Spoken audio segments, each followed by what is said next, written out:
Hello and welcome to World Talks here on TVP World. I'm your host, Benjamin Lee, and please join me and my guests on this next interview. As NATO prepares for a new era of deterrence, attention is focused on the Baltic region, the Suwalki corridor, and Europe's growing defense responsibilities. With the Gallant Board 2026 exercise underway and Poland emerging as one of NATO's leading military spenders, questions are mounting about the alliance's readiness for future threats. Joining us today on TVP World to discuss these developments is Wierenga, a lecturer in international relations at the Baltic Defence College. Hello and welcome to TVP World. Good evening, Benjamin. Good to be with you again.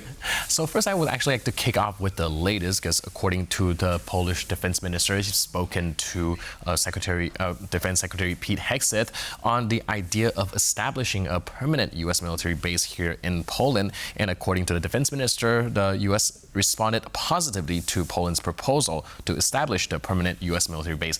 My question will be, how likely do you think this is to happen, and how significant that would be? I think it is very likely that that will happen. I don't really have a guesstimated time frame for you, but I think that the likelihood of that happening is high for a couple of reasons. Number one, Poland is very, very interested in having that happen. That would be a really key and crucial deterrent towards Russia. For obvious reasons. And also, Poland is a country that the Trump administration, it's a historic ally of the United States. Relations have always been close, but during this particular administration, this particular Trump administration, the relationship with Germany and a couple of other NATO allies is not so good. And with Poland, relations remain fairly warm. And we saw Secretary Hegseth lash out at NATO allies. We've seen the president say similar things. But what we've also seen is Secretary Mark Rutte, in his pre-address prior to the defense ministers' meeting and in Brussels, mentioned that the U.S. is actually very committed to European security. There's absolutely no question about the nuclear deterrent. It's just wanting certain European allies and Canada to step up more. That's happened. Poland is now spending more than the United States. So they tick all the boxes of what this particular administration wants. And there's been a couple of statements made by the president himself and others that they're going to move troops from Germany. And where could they go? Well, Poland. So I think that there's a lot of signs indicating that will very likely be happening. All right, like I mentioned, Hegseth has lashed out at some NATO members, and on Thursday he's announced a new review of America's troop deployments in Europe and threatened to withdraw some U.S. dues to NATO, quote, if free-riding allies did not meet their defense spending commitments. Now, what in reality would that look like, and do we know anything about this review process? Well, this time I think that there will be some type of review, and there will be some changes that are made. But if you look at the statements, the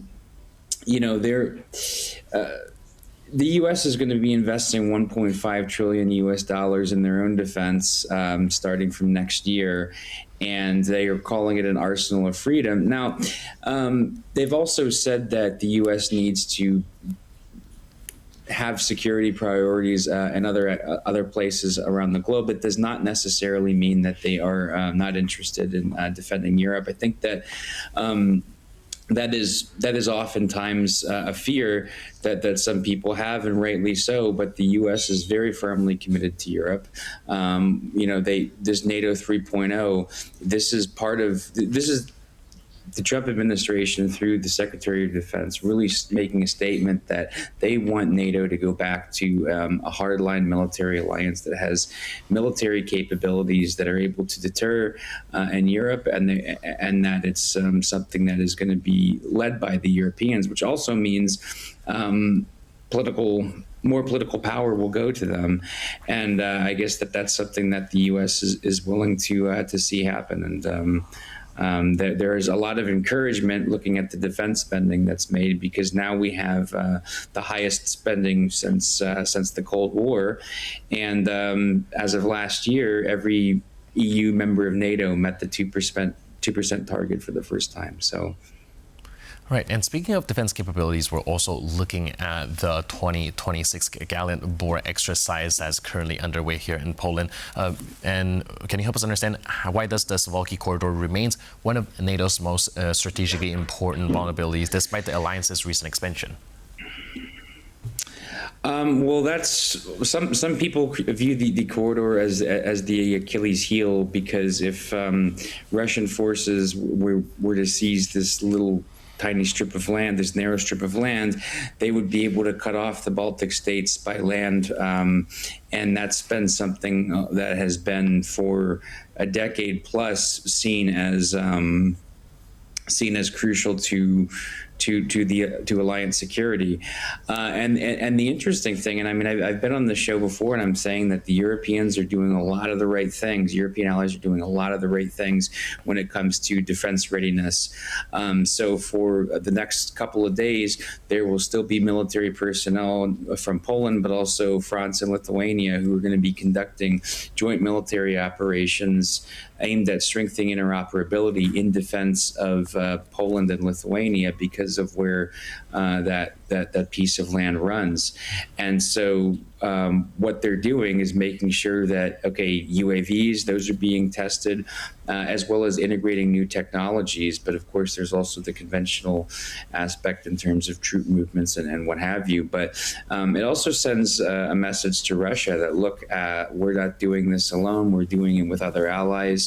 And we're doing it in a really close proximity to the Kaliningrad enclave. So I think that this is a good step in terms of planning for something that is very crucial if anything were ever to be kicked off. And it would likely be something that would just try and boundary test, not actually conventional, but.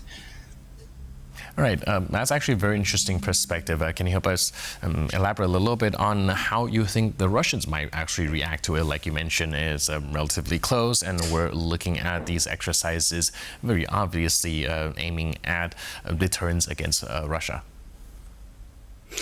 Well, I mean,